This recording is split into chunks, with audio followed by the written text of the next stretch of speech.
Welcome to the Warrior Wellness Podcast, a podcast for military members, veterans, and first responders focusing on fitness, health, nutrition, and biohacking. Our mission with this podcast is to introduce America's heroes to lifestyle habits and hacks that will help them live healthier, happier lives, and in turn, be fit enough to continue their support of their communities and country. Captain Lincoln, how are you? Yes, ma'am. I'm treading water. I'll be honest. I'm treading water right now. Literally treading water?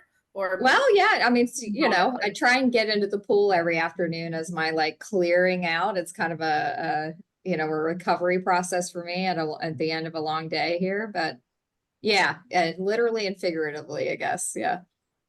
Well, you are in Hawaii right now, so you could be talking about any kind of water, ocean water, pool water. Yes. Tell us a little bit about where you are. You're on location in Maui, Yeah. is that right?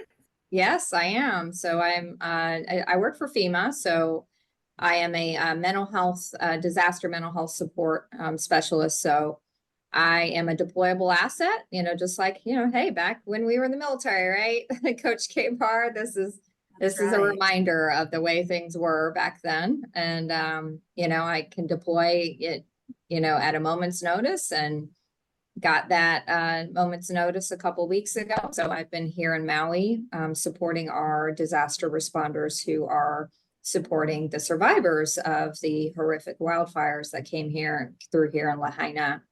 So yeah, I've been just since my feet hit the ground, pretty much very busy here. And as you can imagine, it's certainly taking its toll, especially since a majority of the disaster responders have been here since August. So it is a cumulative effect of, doing this, working 12, 14-hour days, 6 days a week, helping these survivors recover from this pretty terrible disaster. So I'm here for the disaster responders, providing mental health and wellness support to them. That's amazing, Stephanie. And that's just one of many hats you wear. For those who might be listening for the first time, do you want to share a little bit more about some of the other hats you wear, like Army captain and business owner and now author? Yes, now author. I can't believe that's on my list of things. That's crazy. I still feel like I have to pinch myself. It doesn't seem real sometimes. So so I'm a former Army captain. I spent 10 years in the Florida Army National Guard. I went from there to basically kind of working as a government contractor within military behavioral health within those contracts for about a decade, and moving up in the ranks and leadership and working in managing multi-million-dollar behavioral health programs for the military. Then after I got laid off from that, I moved into just private practice. I'm a licensed mental health counselor specializing in trauma, which is pretty important in the context of what we're going to talk about within my book and what happened to me. And I have a passion for supporting first responders, military members, and veterans, because those are the people that are kind of the quiet backbone of the freedoms that we enjoy on a daily basis. And, the fact that we take for granted every day that we can pick up a phone at any time and call 911 and have somebody there within a reasonable amount of time is pretty outstanding. Like, we are so privileged to have these services, and these people, work tirelessly and are exposed to pretty horrific things on a daily basis. And, they need support too, right? So we rely on them for so much for support and our freedoms and our well-being, but they need it too. So I have a passion for that. And I'm also a certified personal trainer. So I'm very much believe in the holistic wellness approach. You can't just deal with your mind or your mental health, but also ignore your body needs and your body wellness. So I think all of those, and we know all of those things are intertwined.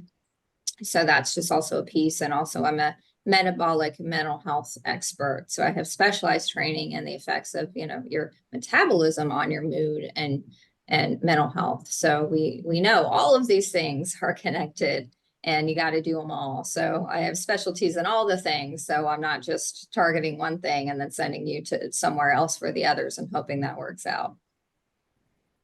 Absolutely. So taking a holistic approach to everything you do, both personally and professionally. That's how I've come to know you and appreciate you very much. Oh, So with that said, yeah, absolutely.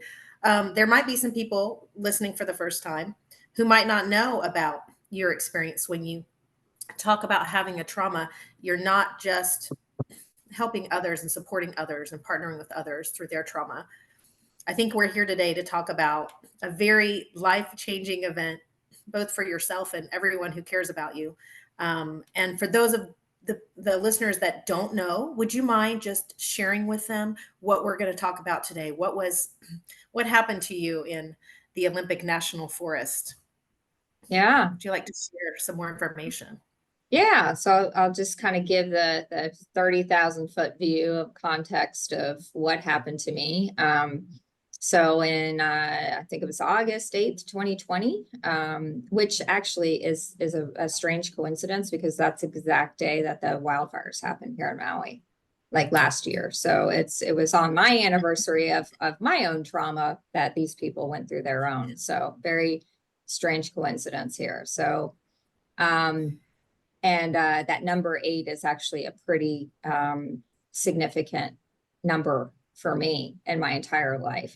We all kind of have a connection with a number, right? And so that number is one of my numbers. So that's an interesting kind of coincidence. But I traveled for almost 5 years in an RV with my husband and our 3 dogs and our, at the time, 3 cats. And we were in the beautiful Olympic Peninsula, which, if you don't know where that is, that's in the tippy tip of the Washington state, and beautiful coastlines. And what most people don't know is there is an actual rainforest there. Yes, we have a rainforest in the United States, and it's in Washington state of all places. You would think, oh, it must be Florida. No, it's actually in Washington state. So we were there in the summer, and we loved spending time in Washington state in the summer in our travels. It's just gorgeous, perfect weather. And I'm a big hiker, and been experienced hiker for decades at this point. And it was the day before we were going to leave to our next location. And I wanted to get a really good hard hike in because I hadn't really been able to find anything very challenging in the area. And so there's 2 areas up there. There's the Olympic National Park, which is the most popular area to go to. It's on the coastline, and a little bit of the rainforest. But then on the other side of the main highway there is what's lesser known as the Olympic National Forest, which is massive. I mean, it's like 300,000 square miles of rainforest, basically, and mountains. And it's this expansive, beautiful area that isn't really visited too often by people because the main tourist area is kind of the coastline.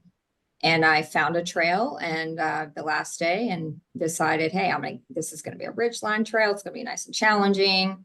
And I went up there, and lo and behold, I found myself in a pickle. I found myself lost and I could not recover myself. And I spent the next 3 days fighting to get myself out of that pickle that I got myself into. So 3 days by myself in, hundreds of thousands of dense rainforest. I mean, if you imagine a rainforest in August, it's like the most dense overgrowth like possible, right? Very remote, no cell phone signal, way out kind of in the middle of nowhere. I mean, I think literally like in Forks, the population that actually lives there, because it's just a tourist town. I mean, it's like probably 3,000 people. It's the tiniest little town. So very much remote. I could not have really found myself of all places, lost in such an isolated place, right? So it made it much more difficult for me to get myself found. So, needless to say, this is a survival story ultimately, right? Because we're here on this interview, and I couldn't be happier about that. So, Spoiler alert, I did yeah, survive. So, yeah, sorry to spoil that for you guys. yeah, not a Zoom call from the afterlife here. So that would be kind of cool. But Although Zoom will um, probably figure out how to do that pretty soon. So I have no doubt. So, but with that said, I think it's important to say that you're not somebody any of us would guess to get lost on a hike or in the forest. You have so much experience. You're very well equipped. You were in the army. You have a lot of survival skills. This isn't a matter of you being a mile from camp and just not knowing your skills, right? Like you were deep, deep, deep in the forest and survived for 3 days with whatever you had in your backpack. Is that fair to yeah, say? yeah, absolutely. Yeah, yeah. And I've been asked to do some talks about, my experience, and that's one of the parts of my presentation. I kind of have it organized as the before, the during, and the after, right? And very much FEMA themed, before, during, and after. But the before was a list of failures, that any of us, no matter how experienced, how confident, how well we've done things before, sometimes we just manage to align all the things and get to the ultimate place of just really jacking things up, right? It's just like the perfect alignment of things going wrong, the domino effect, right? And even though we have, proven in the past that we've been very, very good at something, we could, we're never guaranteed to not really mess it up. And, and and I explore this in my recovery, of course, is, when things like this happen, no matter how minor, right? Even if it's just like you're just having one of those days where everything seems to go wrong. And it's just like the normal shit is like a struggle, right? And we can shift to the mindset of pointing out, right? Not our fault. Blaming it, this is getting this kind of attitude towards the universe, God, whoever you want to blame, right? There's always people around you that are in your crossfire, right? And that was a part of my recovery, is to make sure that that didn't happen, because I have seen that in my own work with trauma survivors, where there is this stuckness in the place of victimhood, right? And that keeps you stuck in victimhood. You become the victim permanently, and that keeps you pushed in. That's the fence that walls you off in victimhood, right? Is external finger pointing, blame, right? And never willing to kind of turn in and do that, self-reflection. So almost stuck in the woundedness of the experience rather than the wisdom. Is that fair to say? Yes, that's a beautiful way to say it, Karen. Yeah, awesome. And we'll talk about some of that wisdom later. But first, I want to explore a couple other questions, if that's okay with you, because as a business coach, one of the things that I constantly challenge my clients to do is to shift their perspective or shift their process if they're looking to move forward. Right. So many times, like you said, we get stuck in that one perspective or we get stuck in a process. And the truth is, we're never stuck, right? We may not be able Mm. to get out of that alone. We may have to tap into community or connection, but we are never stuck. And so I'm kind of curious what perspectives and processes you used when you were alone for 3 days in the wilderness, didn't know what was going to happen, felt totally stuck, right?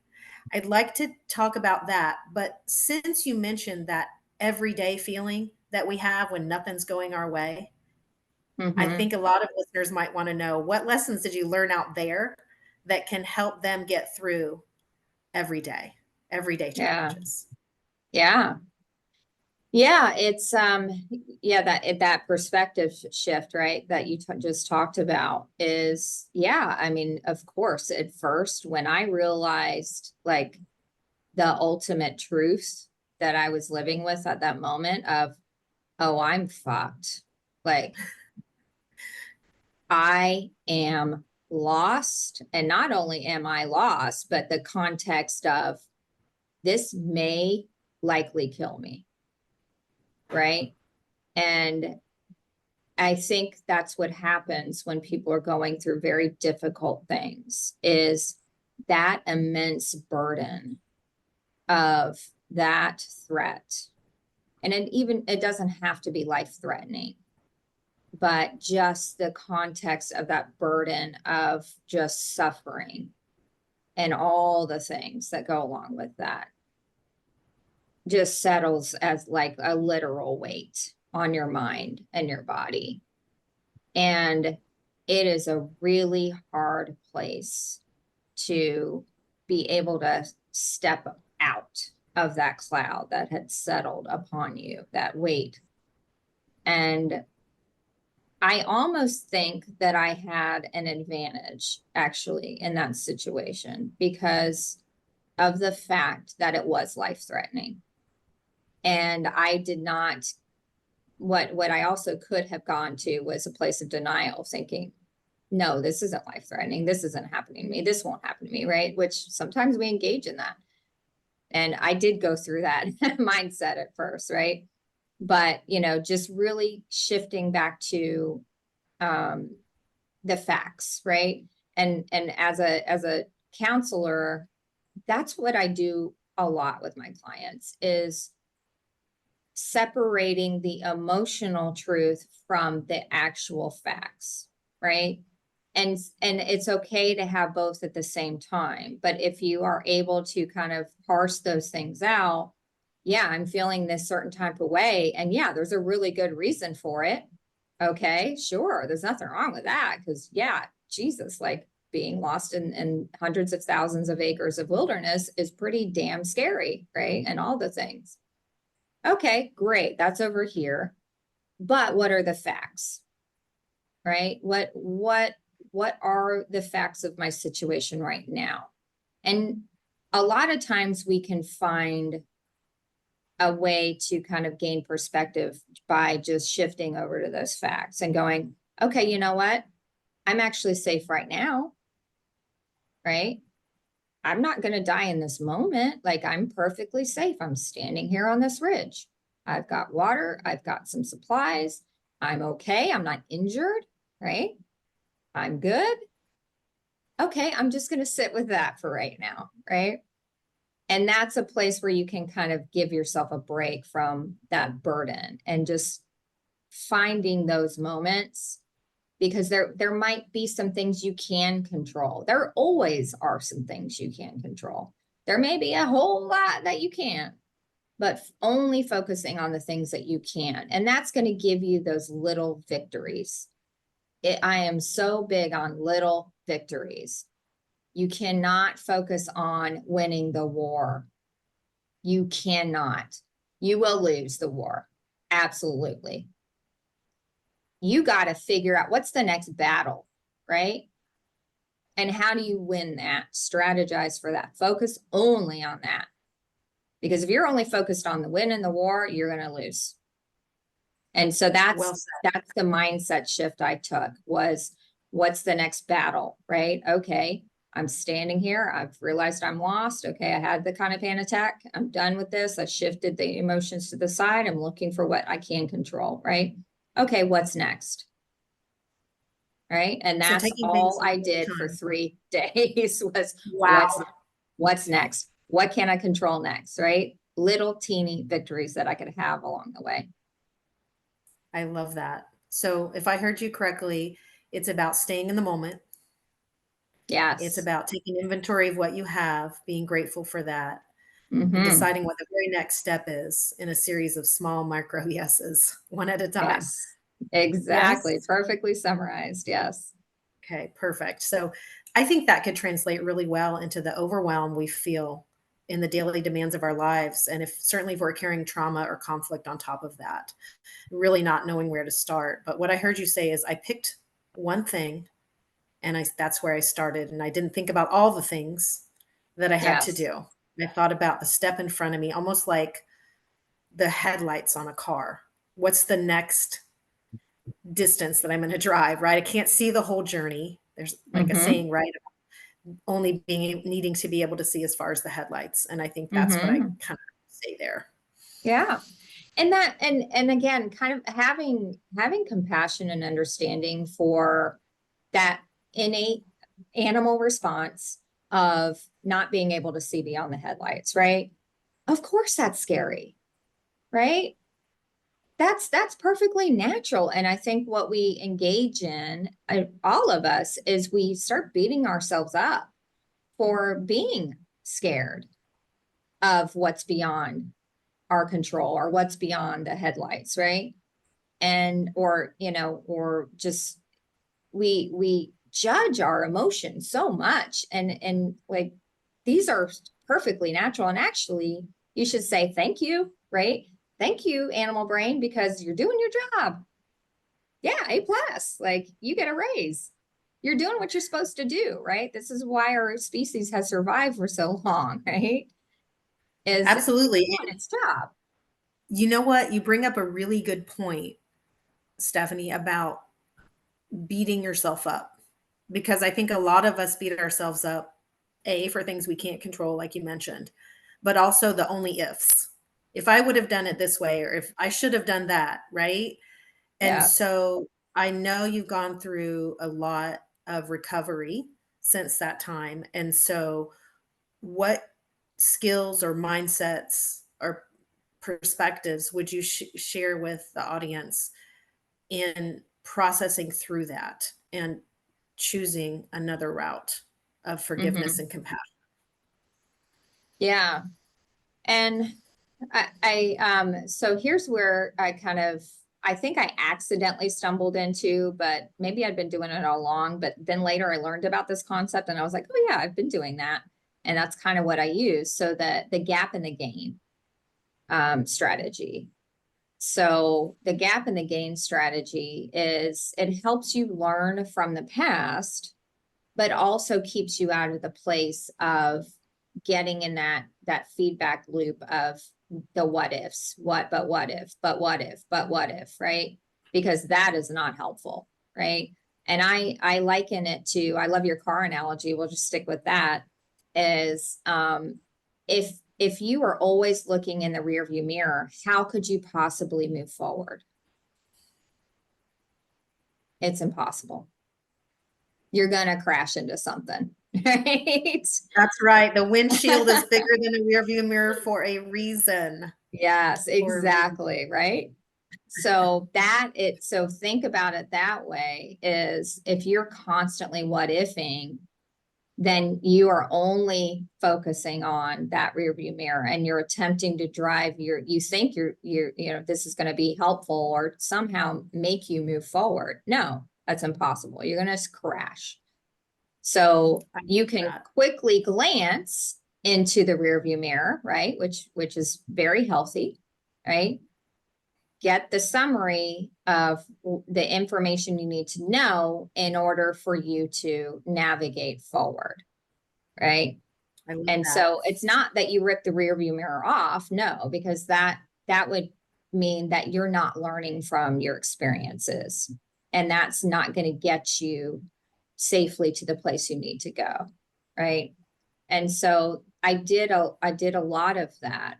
Was I was able to just go, okay, yeah, why did I end up in that situation that day as a very experienced hiker, somebody who's done this a million times? What were my failures along the way? Okay, well, because of the fact that I was a very experienced hiker, I was overconfident, right? I was in the mindset of, oh, I can handle this. Like I've been on harder trails. I've been kind of, off trail before. Oh, and yeah, we look at confidence as a positive thing, but I think of it as like a two-sided coin. Every attribute is a two-sided coin. There's positive ways that we can use it positively, and there's ways we can use it negatively. And so on that day, it was a negative, was using it in a negative way for me. And it didn't help me listen to my innate like judgment, my spidey sense about the red flags that I was getting from the first part of that trail, because there were, and I ignored them. And I ignored them because of my overconfidence in my own abilities as a hiker. So that was a failure. But again, that's a quick glimpse into the rearview mirror. I didn't get stuck in that place of, oh, you're so stupid, Stephanie. Like, how could you do, like, you'll never be able to hike again. And, you jack this up and no, like, because none of that is helpful, that none of that is going to help me move forward. I can acknowledge, oh yeah, this is how this happened, and say, okay, well, I really need to watch for that from here forward. And not just in hiking, by the way. This is the wonderful things about these life lessons, is that they translate out.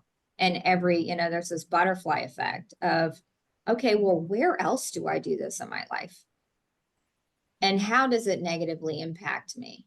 Right. And so, yeah, it's that examining that as well. Okay, how does my kind of overconfidence in situations sometimes hurt me too in other areas of my life? Oh yeah, I know why. I know how. I see my overconfidence sometimes is intimidating to people.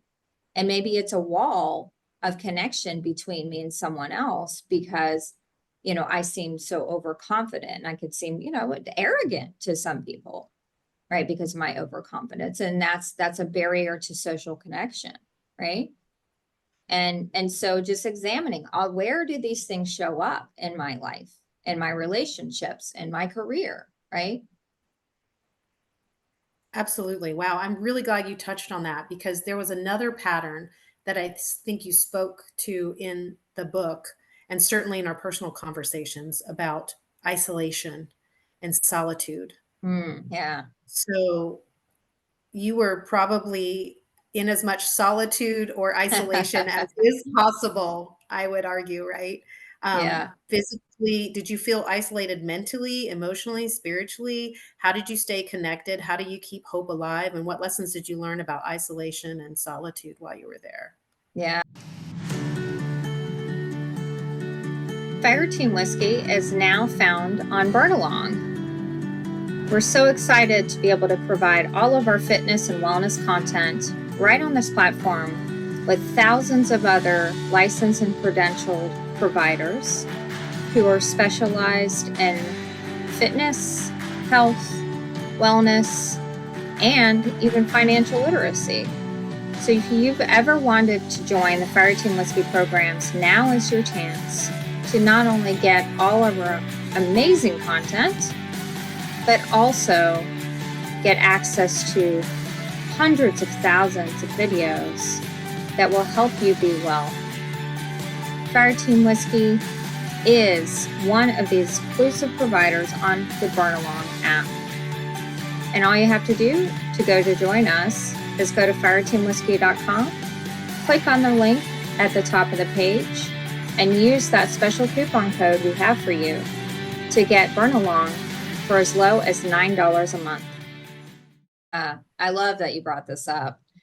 If you go out and look at the Amazon reviews on my book, the very first one was left by my therapist.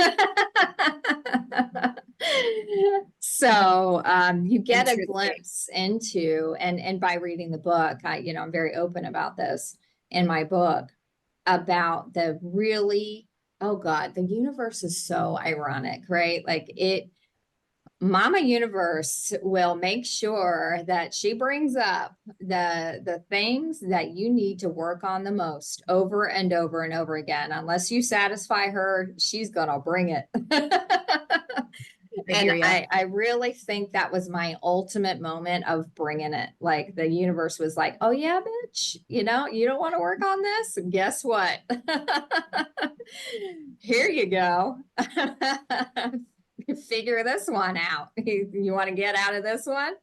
So yeah, that I think, you know, it was the next step up because I had refused. I wouldn't say completely refused, but on my own terms, worked on this issue, but within limits, right? I had not gone the distance and really just full of vulnerability worked on this issue. The thing that I had struggled my entire life was this wall, this protective wall that had built up around me about, you know, social connections and relationships. Had a, you know, very limited range of where I would allow people to come in, even with my husband. I mean, I had a nice protective wall that I had built over time and it had served me well, right?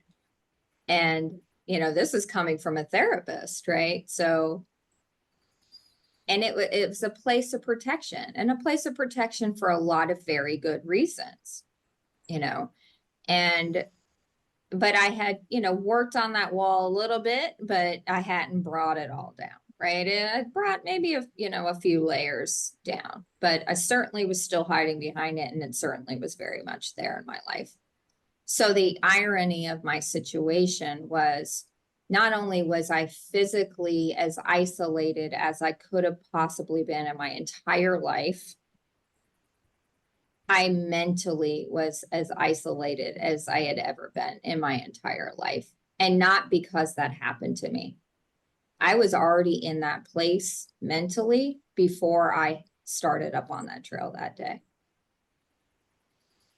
And so then my environment matched my mental state at that moment, right? So it came into clear focus for you. Absolutely. It was a direct translation of where I was mentally in my environmental circumstance. So let me ask you this. You mentioned being alone and feeling alone and what that was like before and during your experience. But yet in the book, without any spoiler alerts, there was someone else there with you at times, a presence. Yeah. Can you talk a little bit about that and what that felt like? Yeah. And so then that was my, you know, ultimate kind of bitch slap from the universe saying, yeah, you need this, right? It wasn't, oh, well, maybe I'll work on this. It was a moment of need. And that I believe was the main reason why I was able to mentally, you know, do the things that I did and sustain myself out there was I immediately kind of shifted just naturally because it just became a need at that point of, yes, okay, now I'm physically the most isolated that I've ever been and emotionally, but you know what? I actually can do something about the emotional right now, even with nobody around me. And so I just mentally shifted into feeling like I had lots of social connections available to me. I just had not tapped into them. And so I began to tap into those. And I started these rituals out there of speaking aloud to the people in my life. I would pick up my phone every morning and night and roll through all of my pictures and speak to the people and the animals in the pictures and tell each of them how much they mean to me. And, you know, sending them just love and really just opening up my emotions and just pouring that out, you know, hopefully they can feel it somehow. And then it became, you know, being that alone and then realizing, no, actually, I'm not alone. Feel, I feel these signals coming at me from the people in my life. I could feel them out there. And then I could feel these presences around me. And I knew for certain, and I know this is woo woo and spiritual, and people are like, oh, that's stupid, but okay, whatever. But, and I'm not like I'm not, me, Karen, I'm not like like a super like spiritual woo woo kind of person. But became very apparent to me that I had two presences with me out there the entire time. It was almost as if if I just turned my head quickly, I would catch a glimpse. And I'm sure we've all kind of had those moments in our lives where like it just feels like someone is standing right behind us, and not in a creepy bad way, not like in a like scary movie kind of way, right? But a reassured place of just, yeah, like they got me. Like, and I knew for a fact, I could feel it on the right and the left. And I knew for a fact it was my father on the right and Brad's father on the left. And they got my back. Right. And and that was such a place of comfort. Right. I mean, so I used that. I connected with that. I didn't like poo poo it away. Now, on a normal day, I would have. Right. I'd probably be like, oh, that's dumb. Like, come on. And just moved on with my life. But again, because I was so desperate for that connection and so open and vulnerable to it, I connected with it right away and said, oh, yeah, there they are. Like, this is my truth right now. Like, and I'm going to use it. Right. I'm going to use it to my advantage. I'm going to believe that this is the case, that they got my back. Right. And no, I'm not going to do anything stupid, like jump off a cliff and think they're going to like prevent me from falling. But At you. right. Right. I just felt like, okay, that was that extra kind of protection that I had, a layer of protection and a layer of just love and intention and energy to say, you got this. We got you. You can do this. I will tell you two things, Stephanie, on that note. I will share with the audience that some pretty miraculous things happened out there. Mhm. I'll leave it at that. I won't do any spoiler Yeah. alerts, but what you just shared is a piece of that. But if you want to read more, it's an amazing read, the entire book, but some pretty miraculous things happened out there. And I will also say, if I can add to that, that we were with you throughout that whole Mhm. time.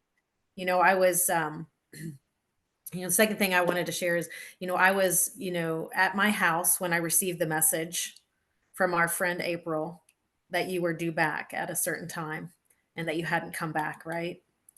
Mm. And so I'll tell you my spiritual experience, if that's okay, that happened Yeah, to me please. Mhm. during that time. Because I went into a new spiritual place as well. Thanks so much, Steph. I got out of my comfort zone real fast. The only thing I need to do, because obviously I care about you so much, and I felt so helpless during that time. I just dropped in. Don't ask me if I've ever dropped in before, because I don't think I've ever dropped in before. But it's a term that our friend Heather Alashea introduced me to, Yeah. and so for me, it was just this instinctual guttural thing where I dropped into this, like, I don't know, it felt like a neural network, like some sort of like information highway that was invisible to Mhm. try and connect to you, to try Yes. and connect to your scene and your scenario. So for you to say that you felt that is amazing, first of Yeah. all. Good. But the information I received during that time was that you were okay and that you were scared, but that you're okay. And I envisioned you getting into an ambulance unharmed, Mm. right? And so I wasn't going to share that with the rest of the team, right? With the rest of the girls. Hey guys, she's okay. Don't freak out. It was like day one. I didn't feel it was appropriate, right? But Yes. I feel like, that was just such a moment of new awareness for me that I could actually tap into an energy all the way across the country and hopefully send messages to you that we're all there for you and that we were waiting for you. We believe in you. We know you can do this. It's not going to be fun. It's definitely going to be a pain in the you know what, but we Mhm. knew we are all rooting for you. So I'm glad to hear that I hope that some of that energy you received was from us. Definitely. Oh, absolutely. Yeah, again, yeah, it's hard to find the words to describe it because it seems very inadequate, right? But yeah, yeah, I love Absolutely. that term of dropping in because it was just like a telephone line, like just waiting there. And all I had to do was connect with that. And I immediately received those messages. And it was just, it was energy. It was a feeling of reassurance. It was a feeling of love. It was a feeling of hope. It was all of support. And I was sending kind of the same back of saying, I'm okay. I'm still alive. Don't give up. I'm here, and I love you and thank you for, helping me.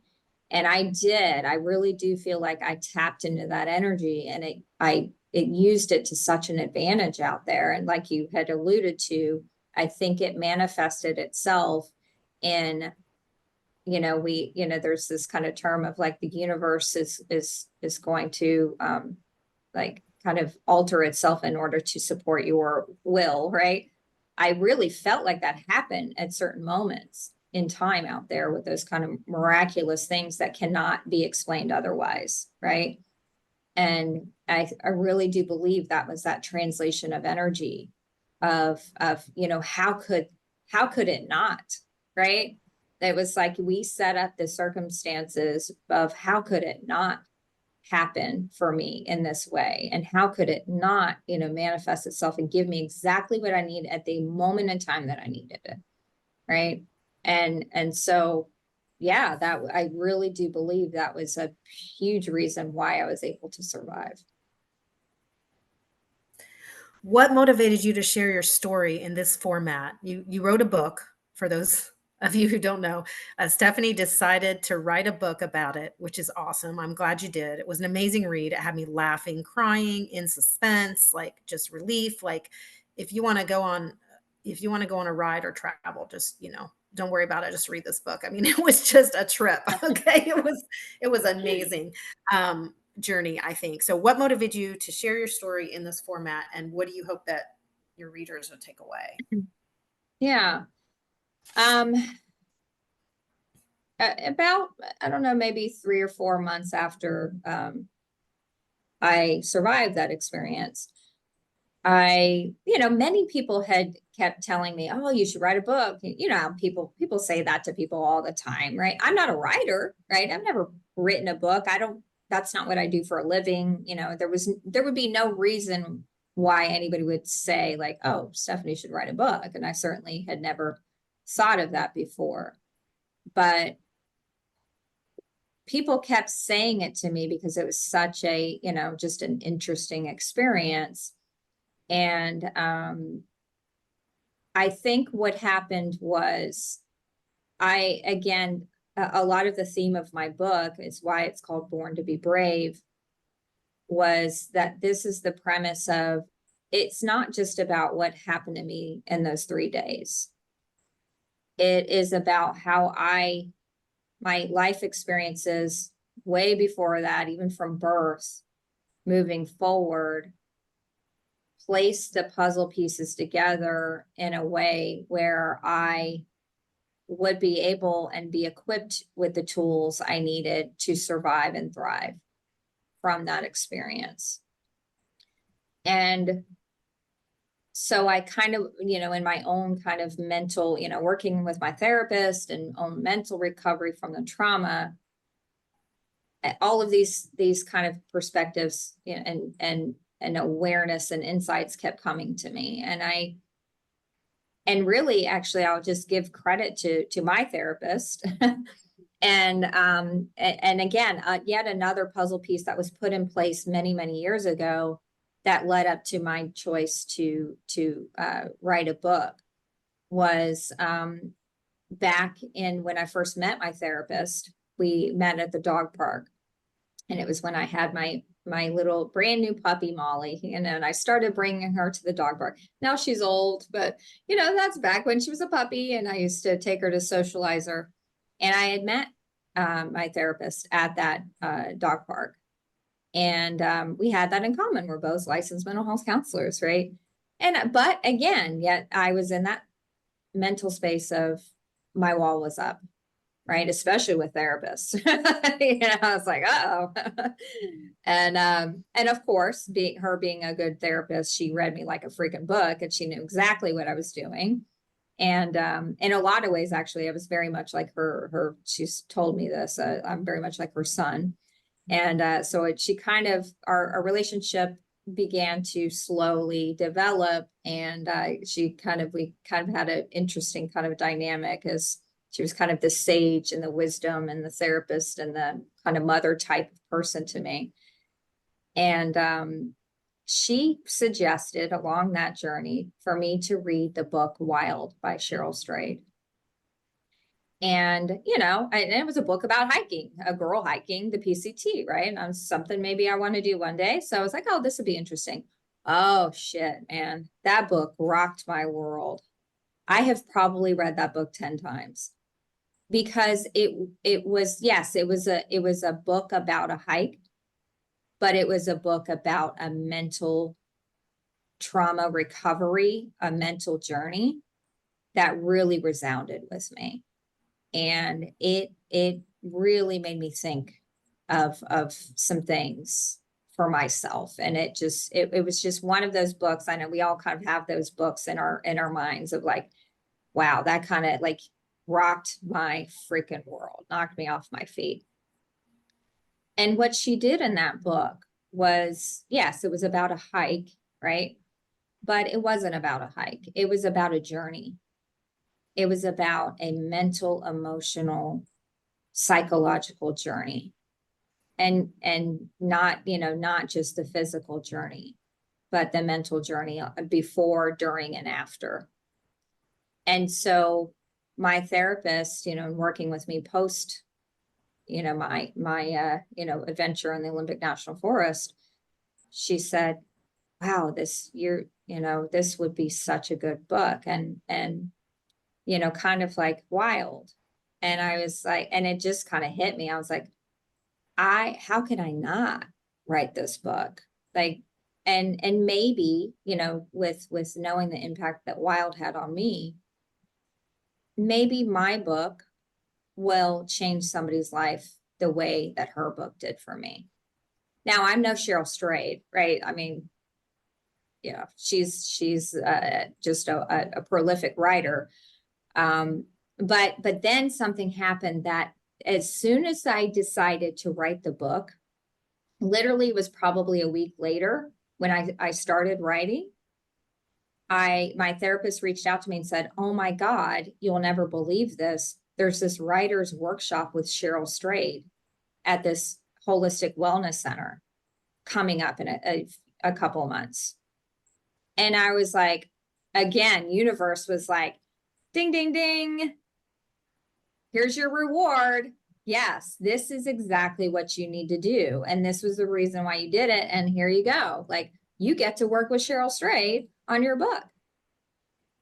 And so I went to that workshop and I got to meet my hero, Cheryl Strayed, and work on my book with her guidance, right? And so that was just a ultimate coming together of universe saying, yes, you needed to do this, and this is important, but not just for you, but for anybody out there. Because if it's just one person, if my book just reaches one person and profoundly changes them, like Cheryl's book did for me, then it was worth the journey. Well, I'll tell you this, Stephanie Lincoln, your experience in your book changed my life. Oh, thank you. Well, there you go. Then check that box. Mission accomplished.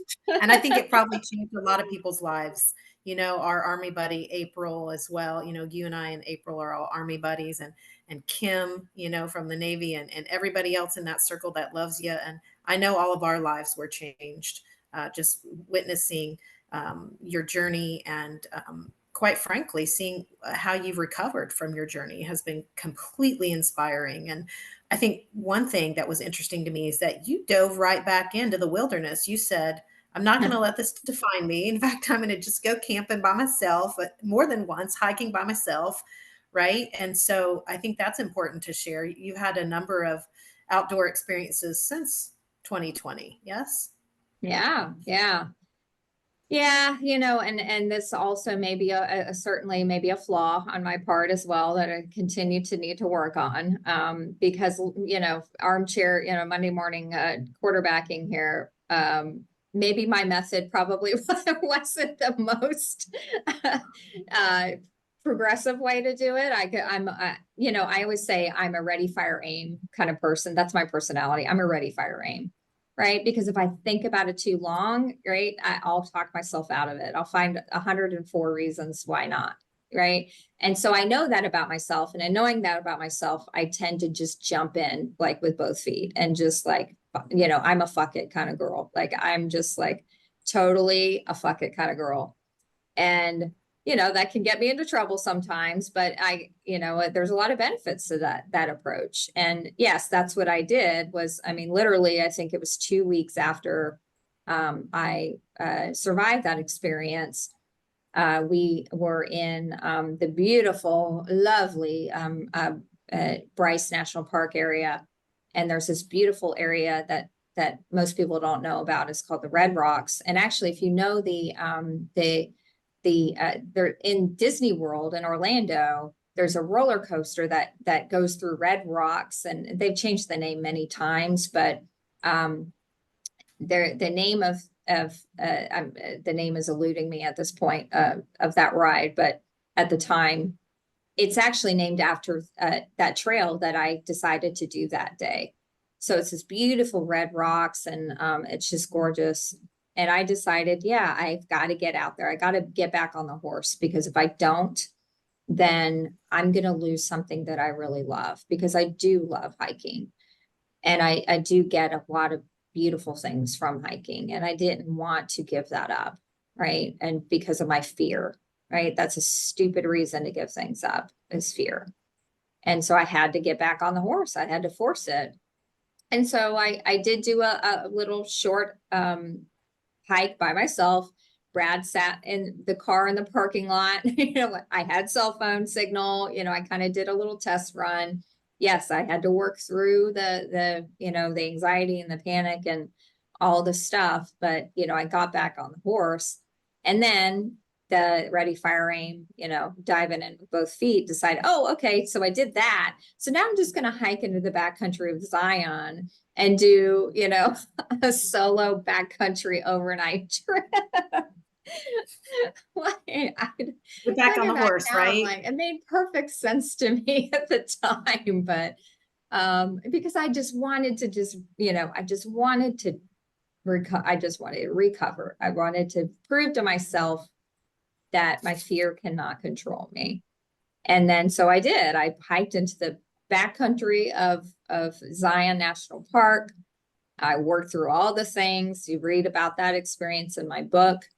But I did it. And I slept out there alone, isolated by myself, no cell signal, all the things, and proved to myself that this is not going to define me. My fear is not going to prevent me from getting these beautiful experiences in my life.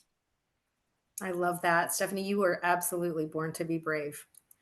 Yes, thank you. We can all agree on that. Well, listen, I know people probably have a lot of questions pragmatically, like, what was in your backpack? Did you have water? Did you have any animal experiences? But I'm going to let them read the book, because you kind of go over that in the book. And people might also ask, what effect did this have on your loved ones, on your husband, on your mom, on your therapist, on your friends? You also talk about that in the book as well. Yeah, so I'm going to just touch on that to say that all of those questions are in your book, and it is absolutely an amazing read. I couldn't stop when I started.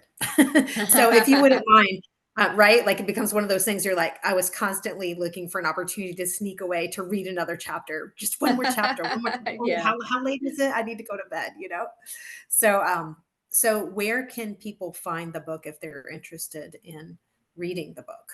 Yeah.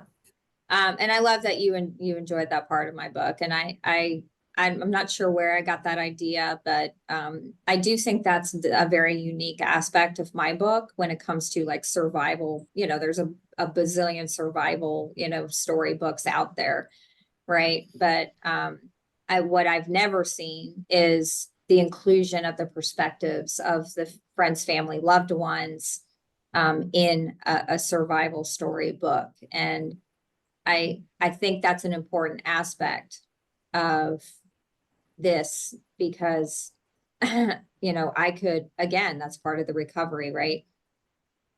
I could be very self-centered and just say, well, this happened to me and this is my trauma and this is how I'm recovering and this is my journey, right? But I had to also acknowledge, respect, and support the effects that my trauma had on my loved ones, my friends, right? And acknowledge and take responsibility for, yes, my effect and my, the thing that happened to me didn't just happen to me. It happened to you too. It happened to Karen, it happened to my husband, it happened to my mom, it happened to my sister, right? And to honor that and to have compassion and empathy and support for that and not just expect it all for me, right?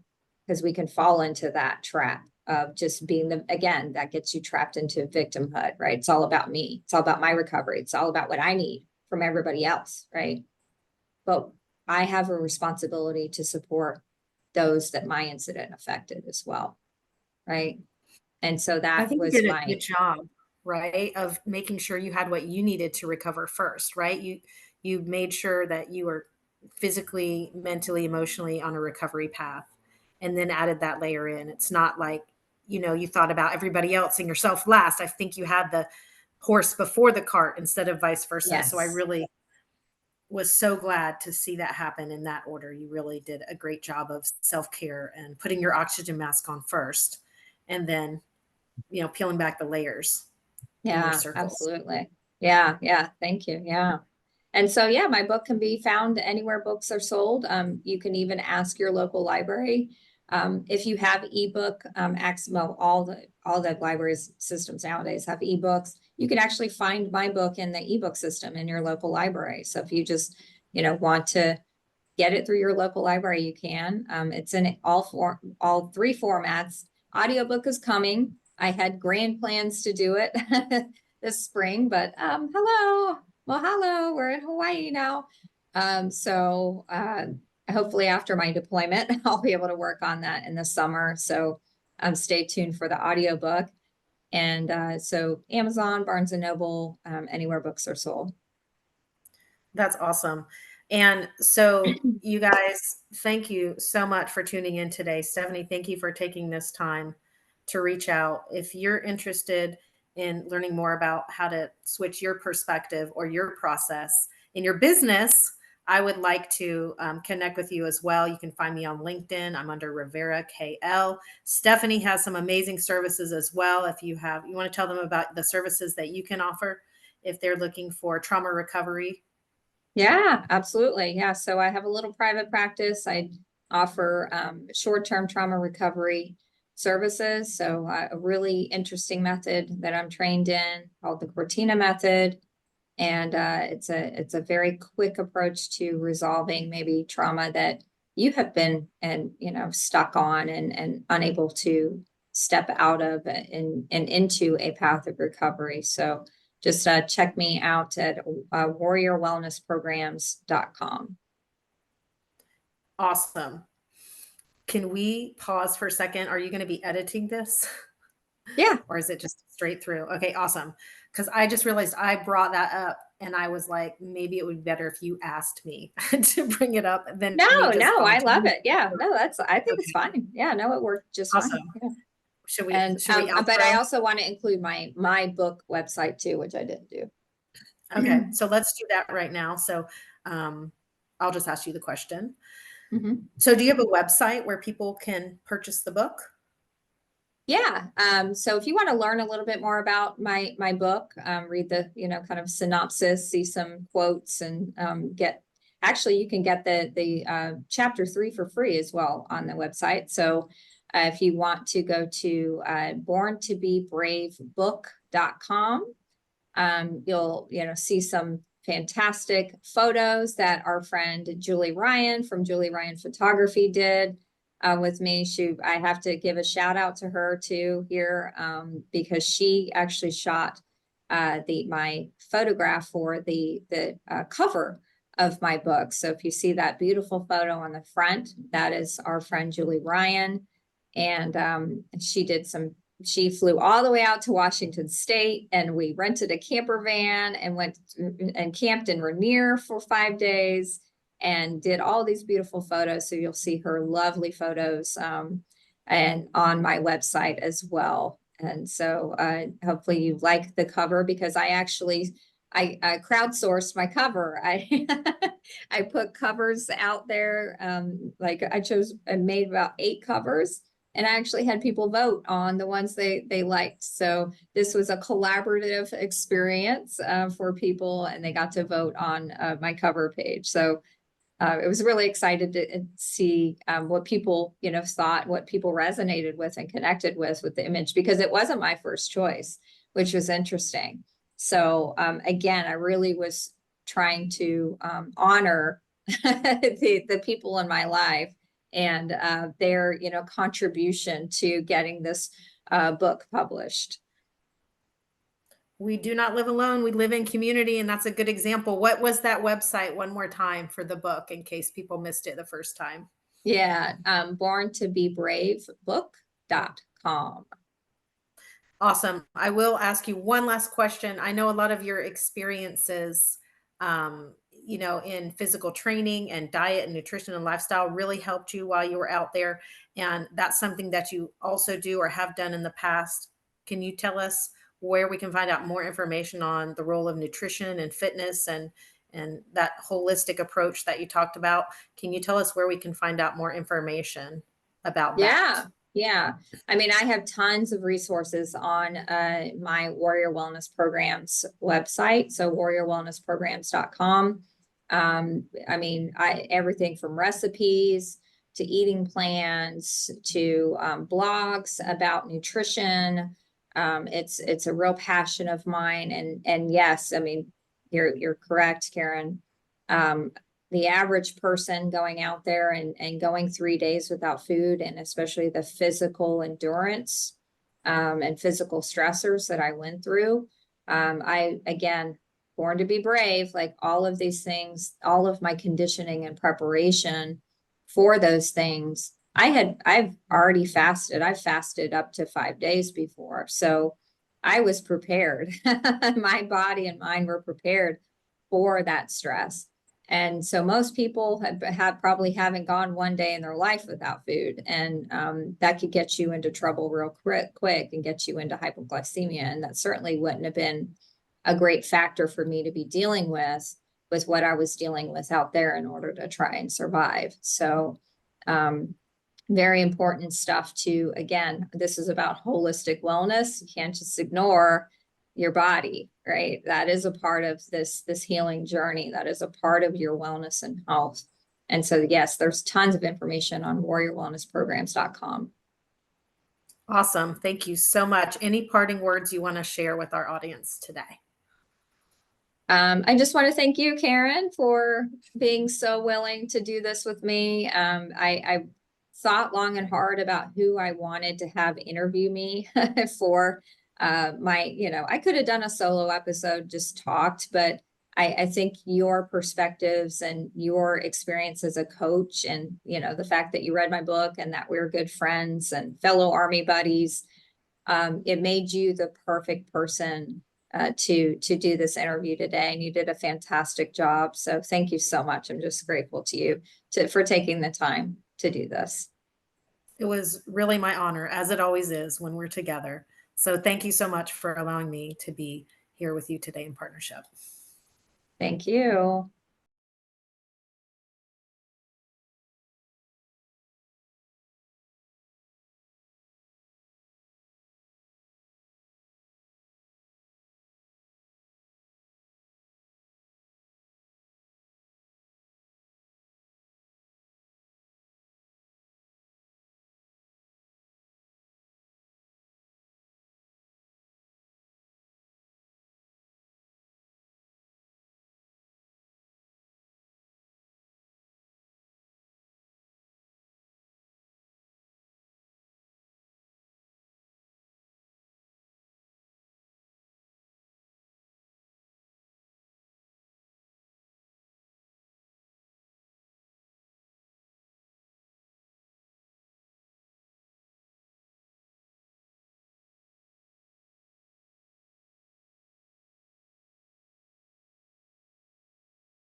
Thank you so much for listening to the Warrior Wellness Podcast. I'm your podcast host, former Army Captain Stephanie Lincoln, the founder of Warrior Wellness Programs. Check us out at warriorwellnessprograms.com. I really would appreciate you just taking just a second to follow or subscribe wherever you saw this video or listened to this podcast. And even better, if you leave us a review. That'll help us reach others who really need this information. So your honest feedback about what we're offering on the Warrior Wellness Podcast will help us do that. Thanks so much for listening, and we'll see you on the next episode.